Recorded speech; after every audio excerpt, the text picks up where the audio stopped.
Bienvenue à toutes et à tous. Dans l'actualité ce jour, les principaux acteurs du secteur pharmaceutique du Bénin connaissent depuis ce mardi le verdict du procès des faux médicaments. Ils ont écopé d'une peine de 4 ans de prison ferme et de 100 millions de francs CFA d'amende. Et puis, point de presse du procureur du tribunal de première instance de Cotonou ce vendredi 9 mars 2018. Au menu de cette sortie, l'ouverture d'une enquête judiciaire sur les dysfonctionnements inhérents au concours de recrutement d'agents d'État au titre de l'année 2015 au profit de l'administration centrale des finances et des régies financières.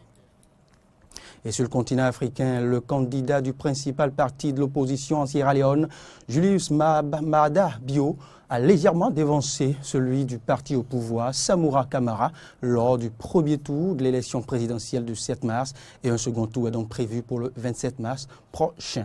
Voilà pour les titres.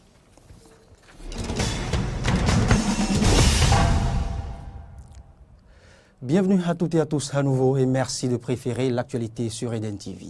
Je vous l'annonçais au sommet, le tribunal de première instance de Cotonou a condamné mardi les principaux acteurs du secteur pharmaceutique du Bénin à des peines allant jusqu'à 4 ans de prison ferme, marquant une nouvelle étape dans la guerre menée par le gouvernement de Patrice Talon contre les faux médicaments. Condamnés pour vente de médicaments falsifiés, exposition et détention en vue de vente, mise en vente ou vente de substances médicamenteuses falsifiées, eh bien, les accusés, dont les 5 principaux distributeurs du pays, ont reçu leur verdict comme un coup de massue. Le Bénin avait, vous le savez, avant ce procès, la réputation, bien évidemment avec le Nigeria, d'être l'un des hauts lieux de trafic de faux médicaments en Afrique subsaharienne. C'est par le port de Cotonou que transitent près d'un tiers des produits incriminés selon l'OMS, l'Organisation mondiale de la santé. Il serait ainsi responsable du décès de plus de 100 000 personnes chaque année sur le continent africain. Moi, je vous invite maintenant à suivre le président de la Ligue de la défense des consommateurs du Bénin. C'est une première. La justice béninoise vient de sanctionner le dossier sur les faux médicaments. Le Bénin vient de donner l'exemple parce que dans tous les pays africains, il y a cette situation-là. C'est une décision quand même qui éduque tous les acteurs du secteur. C'est une décision qui donne la leçon à l'Afrique, la leçon au monde entier sur la question des faux médicaments qui sont vendus dans tous les pays africains, aux abords des rues, dans les boutiques, sous les arbres, ce qui ne se fait pas, ce qui ne devait pas se faire. Féliciter que cette procédure a vite abouti à des sanctions et cela démontre certainement l'engagement des autorités béninoises et de la justice en particulier de lutter véritablement contre les faux médicaments, une lutte engagée depuis plusieurs années au Bénin mais dont on n'a pas franchement vu les résultats. Il a fallu attendre 2018 pour voir du concret. Eh bien, nous vous en parlions dans nos précédentes éditions, tant sur Diaspora FM que sur Eden TV. Cela fait 19 ans que Monseigneur Isidore de Souza a rejoint l'Éternel. L'un des principaux acteurs de la conférence des forces vives de la nation continue de nourrir le souvenir des Béninois. Quelques citoyens rencontrés nous en parlent. L'évocation du nom de cette personnalité célèbre me donne toujours à réfléchir et dit qu'il constitue une chance pour le Bénin que nous ne devons jamais perdre. En réalité, si au cours de la conférence, le général laissait la clé du palais à 5 km pour demander à quelqu'un le plus courageux d'aller prendre, comme les Ivoiriens le disent, il n'y a pas garçon pour aller chercher. Donc ce qui s'est passé, qu'est-ce que le général, qu'est-ce que Monseigneur Isidore de Souza a pu dire au général pour que le cher Mathieu Kérékou puisse laisser la clé du palais, puisse laisser le pouvoir et permettre une transition pacifique d'un pouvoir militaro-marxiste à un pouvoir civil et donner le pouvoir à Nicéphore de Ressoglo. Je crois que seul Dieu peut savoir ce qui s'est passé. Alors là, c'est sacré.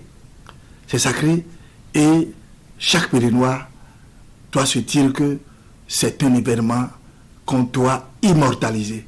Et justement, les Béninois ne s'en souviennent pas. Si vous interrogez les gens dans la rue, je me rappelle que ce 13 mars 1999, il y avait eu une grande tornade, il y avait eu de grands vents, une pluie torrentielle du Bénin jusqu'au Togo, à Takbabé.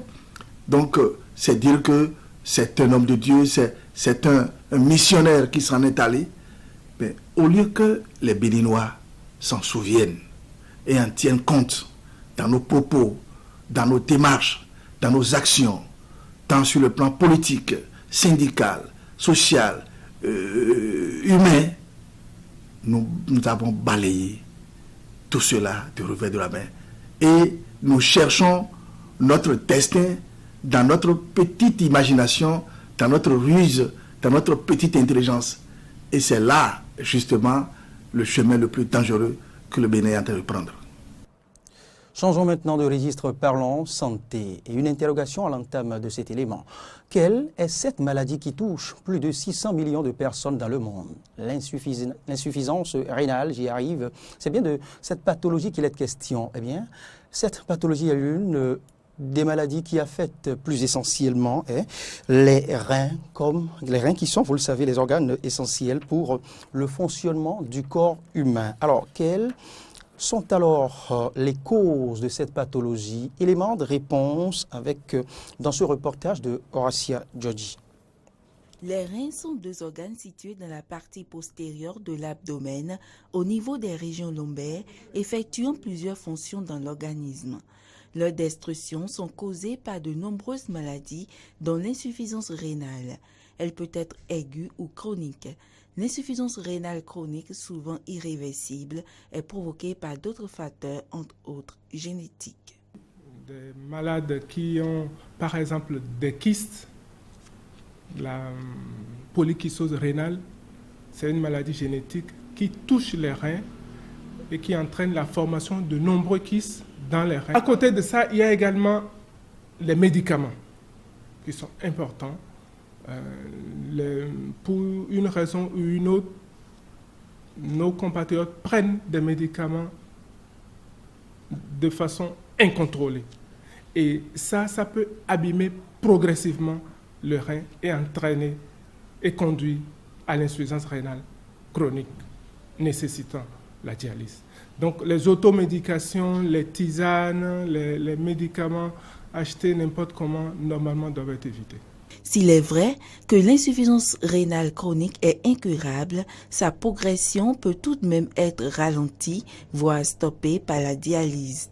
Ce que nous faisons le plus chez les adultes, c'est l'hémodialyse, c'est-à-dire nettoyer le sang par le biais d'une membrane, d'un rein artificiel. Elle est très développée, on a beaucoup de patients, et donc quand les reins sont complètement fatigués, nous les mettons en hémodialyse. Il y a des critères, il y a des recommandations indiquées par la Société internationale de néphrologie que nous suivons. Donc ceux qui répondent aux critères, nous les préparons et nous les mettons en dialyse. Chez les enfants, on fait surtout la dialyse péritonéale. C'est-à-dire, on utilise, comme ils ont une petite taille, une petite surface corporelle, nous ne pouvons pas les mettre sur les équipements que nous avons parce que c'est très délicat. Et donc, ceux qui sont vraiment des enfants à bas âge, on leur fait ce qu'on appelle la dialyse péritonéale. On utilise la membrane péritonéale, c'est-à-dire l'abdomen, pour pouvoir les dialyser. On a des solutés qui permettent de faire ça. Une habitude préventive est nécessaire pour tous les sujets, qu'ils soient des personnes à risque ou normales, afin d'éviter une insuffisance rénale chronique. La première chose à faire, c'est de boire assez d'eau. Quand je dis boire assez d'eau, c'est de boire au moins 1,5 litre ou rester, je dis au moins 1,5 litre, sinon autour de 2 litres. Voilà. Quand on boit assez, c'est très bon pour le rein. Ça permet au rein de mieux nettoyer l'organisme et de débarrasser l'organisme des déchets qui s'accumulent. Et donc, nous leur conseillons de boire assez d'eau, d'avoir une activité physique régulière, de consommer moins salé, moins gras, parce que ça fait toujours du bien à l'organisme, et de consommer des fruits et légumes. À partir de la quarantaine, je pense qu'il est utile de faire quand même un bilan de temps en temps, même si ce n'est pas tous les ans, je dirais en moyenne 1 an ou 2 au plus, de faire un bilan, y compris un contrôle de la fonction des reins. Un traitement précoce et adapté des maladies telles que le cancer, les infections urinaires répétées, le diabète, l'hypertension artérielle Maladie responsable de l'insuffisance rénale chronique est en la matière la meilleure prévention qui soit. Quittons maintenant les différents centres hospitaliers ou cliniques, si vous le voulez, du Bénin et rendons-nous maintenant dans la nature pour parler environnement. Le Bénin, vous le savez, fait face depuis quelques années à un problème crucial sur le plan agricole. Il s'agit de la dégradation des sols, la déforestation, les pratiques agraires et agro-pastorales inappropriées ou autres pratiques dépassées sont entre autres les principales causes de cette dégradation des sols. Mais que faut-il faire pour redonner ou corriger cet état de choses? Voici la réponse avec dans ce reportage, j'allais dire, de Antoinette Sagbo. La gestion durable des terres GDT et des paysages agroforestiers au Bénin, nécessité d'un changement de paradigme pour un développement durable, est au cœur des préoccupations du gouvernement béninois qui a donc initié un atelier national les 27 et 28 février 2018. Que comprendre du changement de paradigme? Loïc Nyakadja, ancien ministre de l'Environnement, explique le fondement du concept.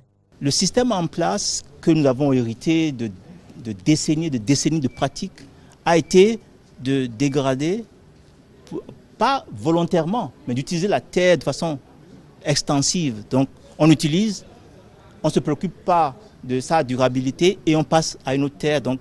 Et c'est cette logique-là qu'il faut renverser. L'objectif du changement de paradigme, c'est faire en sorte que les incitations du système favorisent, encouragent des productions comme le coton biologique. Ce n'est pas la seule solution, mais c'est une des solutions. Entre 2000 et 2010, selon des études réalisées, environ 2,2 millions d'hectares de terre se sont dégradés au Bénin. La situation est inquiétante, mais elle n'est pas irréversible car des techniques ont été adoptées par les exploitants agricoles. L'expérience à travers les plantes améliorantes pour une gestion intégrée de la fertilité des sols, avec l'agroforesterie, avec les mesures d'enrichissement du sol, avec la matière organique, avec le paillage, la gestion des résidus des récoltes et avec les mesures pour contrôler l'érosion.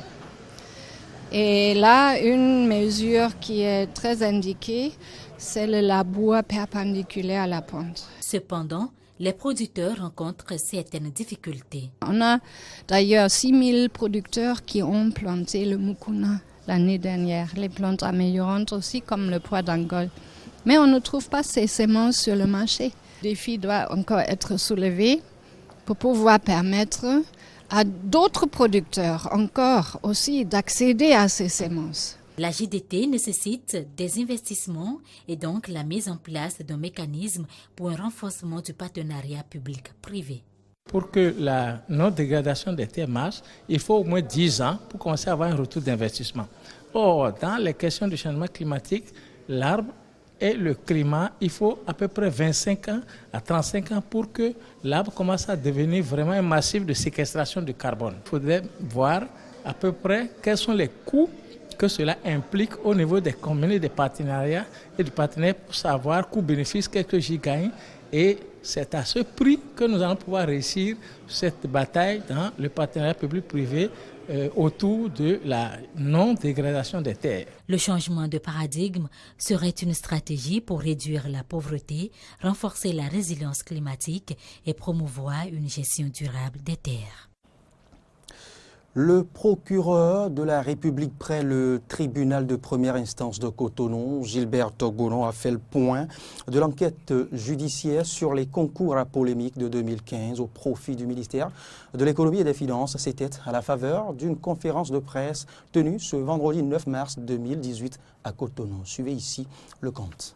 Le ministère en charge de la fonction publique a organisé au nom et pour le compte de l'État béninois, un concours de recrutement d'agents de l'État au titre de l'année 2015 au profit de l'administration centrale des finances et des régies financières. Au lendemain de ce concours, les organisations syndicales ont, à travers leur motion de grève, fait les constats suivants. Plusieurs candidats n'ayant pas les diplômes requis ont réussi à faire valider leur candidature pour avoir accès au concours. Plusieurs admissibles au concours n'ont jamais figuré sur les listings de présence aux compositions. Plusieurs candidats ayant partiellement composé ont été déclarés admissibles au concours. Plusieurs candidats déclarés admissibles l'ont été dans plusieurs corps de métier alors qu'ils étaient censés composer à la même heure. Plusieurs candidats ayant émargé et composé dans des corps de métier donnés ont été déclarés admis dans d'autres corps. Plusieurs listes de présence aux différentes compositions ont été retrouvées découpées et recollées, donc altérées. Informé, j'ai décidé d'ouvrir une enquête judiciaire aux fins de connaître du dossier. Dans ce cadre, les organisations syndicales et les membres de la société civile qui avaient décrié les conditions d'organisation des dits concours ont été auditionnés par les officiers de police judiciaire sous la direction du parquet de Cotonou. Plusieurs cadres ayant organisé les dits concours ont été aussi auditionnés et interpellés dans le cadre de cette enquête judiciaire. Ils ont été présentés au juge d'instruction. Il n'est pas inutile de signaler que l'un des mis en cause a pris la poudre d'escampette, quoiqu'ayant été régulièrement convoqué. J'ai requis à son encontre un mandat d'arrêt. L'enquête effectuée a permis de réunir à l'encontre de certains fonctionnaires des indices graves et concordants de nature à motiver leur inculpation pour abus de fonction, fraude dans les examens et concours publics et corruption passive d'agents publics nationaux aggravés. Ces infractions sont prévues et punies par les articles 53, 131 et 40 alinéas 1 et 2 de la loi 2011-20 du 12 octobre 2011 portant lutte contre la corruption et autres infractions connexes en République du Bénin. À ce stade, les mises en cause, conformément aux dispositions constitutionnelles, bénéficient de la présomption d'innocence. Des procédures particulières seront engagées contre d'autres personnes ayant participé à ces fraudes en raison de leur qualité au moment des faits. L'actualité se poursuit et s'ouvre maintenant sur le continent africain. Je vous en parlais au sommet, le candidat du principal parti de l'opposition en Sierra Leone, Julius Maada Bio, a légèrement devancé celui du parti au pouvoir, Samura Kamara, lors du premier tour de l'élection présidentielle tenue ce 7 mars 2018 et un second tour est donc prévu pour le 27 mars prochain. C'est du moins ce qu'a annoncé ce mardi la Commission électorale nationale NEC. Les habitants de ce petit pays, rappelons-le, de ce petit pays pauvre d'Afrique de l'Ouest, gangréné par la corruption, s'étaient déplacés en nombre ce 7 mars pour élire leur nouveau président et vice-président, membres du Parlement et conseillers locaux. Le président sortant, Ernest Bai Koroma, vous le savez, ne pouvait plus se représenter après 2 mandats de 5 ans. Suivons bien à propos quelques détails. Kamara Samura Matthew Wilson. Kamara Samura Mateo Wilson du parti de tout le peuple APC 1 82 748 voix, soit 42,7%. that is 42.7%. Bio Julius Mada. Bio Julius Mada, parti du peuple de Sierra Leone, 1 097 482 voix, soit 43,3%.